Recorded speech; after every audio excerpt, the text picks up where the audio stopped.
Assalamualaikum warahmatullahi wabarakatuh. Perkenalkan, nama saya Adi Irma Suryani dengan NIM 2416010096 dari Fakultas Ekonomi dan Bisnis Islam Prodi Ekonomi Syariah. Pada kesempatan kali ini, saya akan mempresentasikan materi yang berjudul Karakteristik dan Rancang Bangun Ekonomi Islam. Kenapa materi ini penting? Karena di era sekarang, aktivitas ekonomi tidak cukup hanya fokus pada keuntungan saja, tetapi juga harus memperhatikan nilai moral dan prinsip syariah. Nah, sekarang kita masuk dulu ke pembahasan awal. Ekonomi Islam adalah sistem ekonomi yang berdasarkan kepada Al-Quran, hadis, ijma, dan qiyas.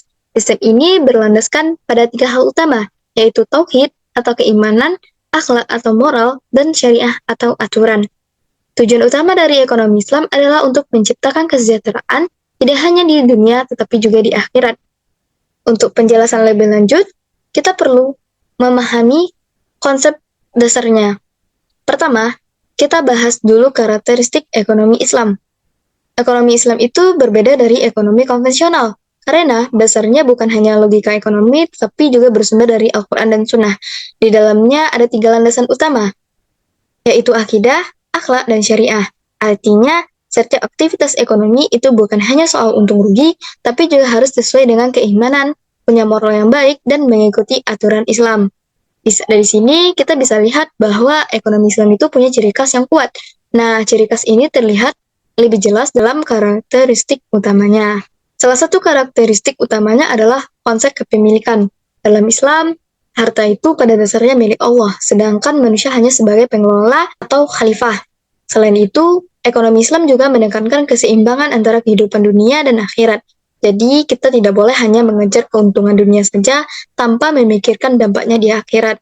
Dan yang tidak kalah penting, Islam melarang praktik seperti riba, penipuan, dan segala bentuk kecurangan dalam bertransaksi. Nah, dari karakteristik ini kita bisa melihat bahwa ekonomi Islam itu sangat menekankan nilai-nilai tertentu. Maka selanjutnya kita bahas nilai-nilainya. Nah, nilai-nilai ini sebenarnya yang menjadi arah dalam setiap aktivitas ekonomi. Yang pertama adalah nilai kepemilikan, di mana manusia hanya sebagai pengelola harta dari Allah. Kemudian, ada nilai keadilan, yaitu agar tidak terjadi kesenjangan ekonomi dalam bermasyarakat. Selanjutnya, nilai kerjasama, yaitu aktivitas ekonomi dilakukan dengan prinsip membantu. Dan yang terakhir adalah keseimbangan, yaitu antara kepentingan di dunia dan juga kepentingan di akhirat. Nah, kalau nilai-nilai ini sudah kita pahami, kita bisa melihat bagaimana sistem ekonomi Islam itu dibangun secara keseluruhan.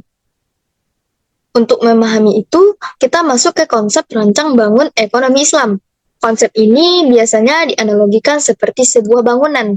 Jadi, kenapa bangunan? Karena sistem ekonomi Islam itu tersusun dan saling berkaitan. Dimulai dari tauhid sebagai fondasi utama, artinya semua aktivitas ekonomi itu harus dilandasi dengan keimanan kepada Allah. Kemudian ada keadilan sebagai dasar yang memastikan semua aktivitas itu berjalan dengan adil. Lalu ada nubuwah, yaitu meneladani sifat Nabi seperti jujur dan amanah dalam berbisnis. Selanjutnya ada khilafah, yaitu para manusia dan juga pemerintah dalam mengatur sistem ekonomi. Dan yang terakhir adalah ma'at, yaitu kesadaran bahwa semua aktivitas ekonomi akan dipertanggungjawabkan di akhirat. Nah, setelah kita paham konsepnya, sekarang kita lihat bagaimana penerapannya dalam kehidupan sehari-hari. Dalam kehidupan sehari-hari sebenarnya banyak contoh yang kita bisa lihat. Misalnya dalam jual beli online. Kalau seorang penjual memberikan deskripsi barang yang tidak sesuai dengan kondisi aslinya, itu termasuk penipuan dan tidak sesuai dengan prinsip ekonomi Islam. Contoh lainnya adalah penggunaan sistem pay later yang mengandung bunga yang bisa termasuk riba. Dari contoh ini, kita bisa melihat bahwa praktik ekonomi sehari-hari sangat dekat dengan konsep yang sudah kita bahas tadi. Nah, dari situ kita bisa lanjut ke analisis sederhananya. Kalau kita lihat kondisi sekarang, khususnya di Indonesia, sebenarnya ekonomi Islam itu sudah mulai diterapkan. Misalnya, dengan adanya bank syariah, zakat, dan berbagai lembaga keuangan Islam.